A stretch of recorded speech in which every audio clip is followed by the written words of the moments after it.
It's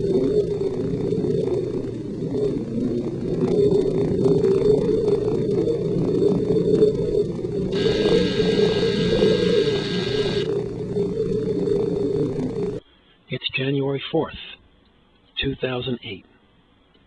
You've been waiting, patiently. It's finally here. GoToMars is about to start. You open up AOL and click on the GoToMars icon. Screen opens up. A window pops up at the top and asks you, who's your team? You've thought about this carefully. You've thought about a lot of things carefully. The chance to play for $1 million and a trip to Space Station Alpha is worth thinking about. There'll be 6 of you. 5 chosen among your friends or a pool on our available website, and 1 selected by us, who could turn out to be your best friend or your worst enemy. First order of business is deciding who you want to be.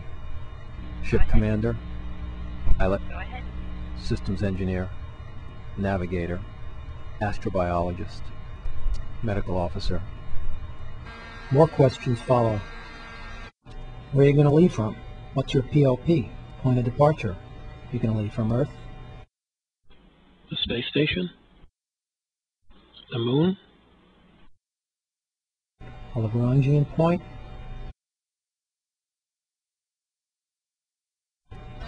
Next question's about propulsion systems. How are you going to get to Mars? With chemical propulsion, ion engines, electrical propulsion, maybe even something of your own design. If you pick that one, you get more points. Another pop-up window appears asking, what's your trajectory to be? Minimum energy Holman, a direct transfer, a split sprint past Venus to save energy. More windows pop up. Where are you going to land? Ergo Vallis, Olympus Mons, Utopia Planitia. You've got to make all these choices. Having done so, you start watching that countdown clock, waiting for it to hit 0. SSC disconnect enable on. Very high. Let guys go. Hydraulics go. EC pressurized vehicle lock stick. Pressurizing. SSC hydraulic pump control on. On. CLCDR pad B deck flush on. On. Pressures go. 10, 9, 8, 7, 6. Green board. 5, 4, 3, 2, 1. And liftoff of the Delta rocket.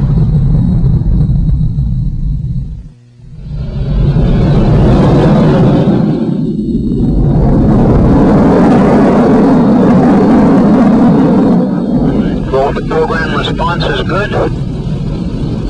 Which program is in?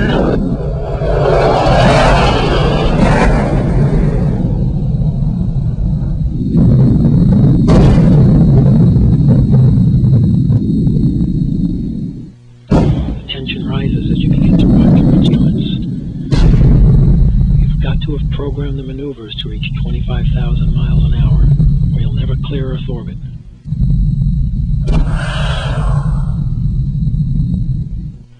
Now you've got to spin stabilize to keep your trajectory on course. Then the Transmars injection program that puts you on your way.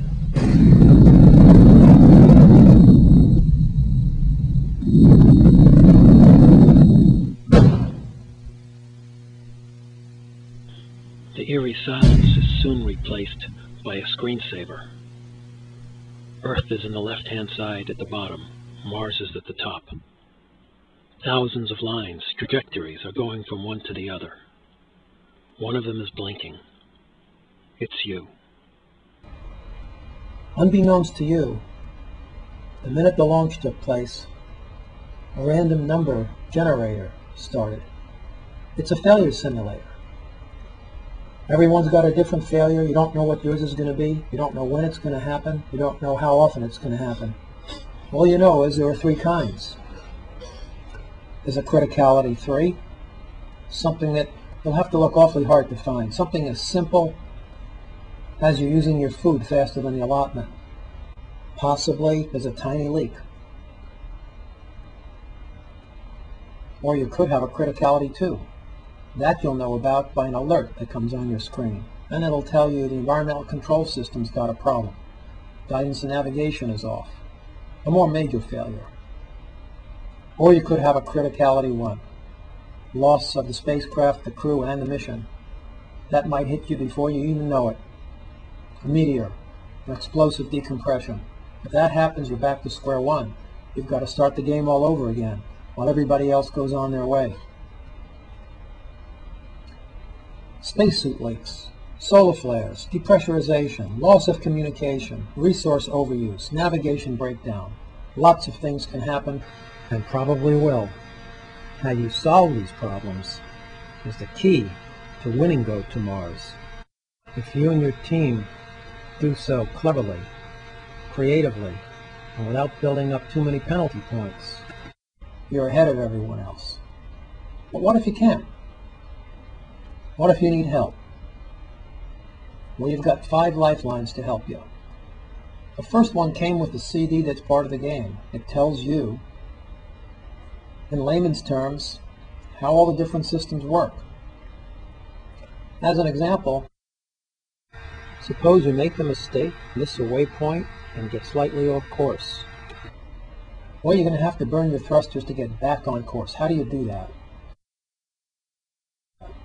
Well, no one's got time to take a course on orbital mechanics, but the game includes a little module that shows what happens when you fire a rocket engine in space.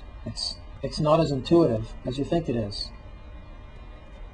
With a little practice, you'll get the feel of what happens if you push your thrusters in one direction when you're trying to get somewhere else. And you'll apply that to get back on course. But let's suppose you still don't get it. Well, now, your second lifeline is links. Links to websites that'll help you get more information about how to deal with your problems. You and your team look at these links.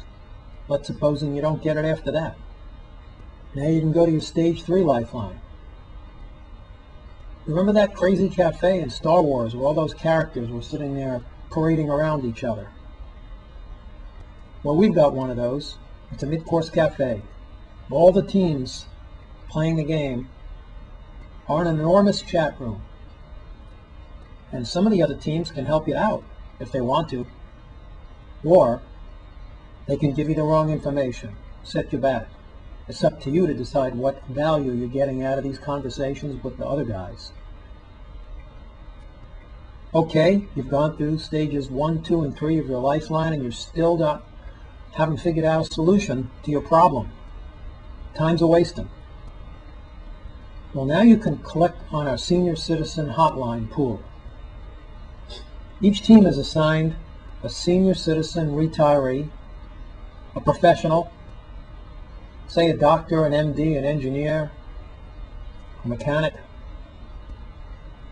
a person who spent his whole life dealing with problems that you might have to solve and wants to contribute to the educational value of the game.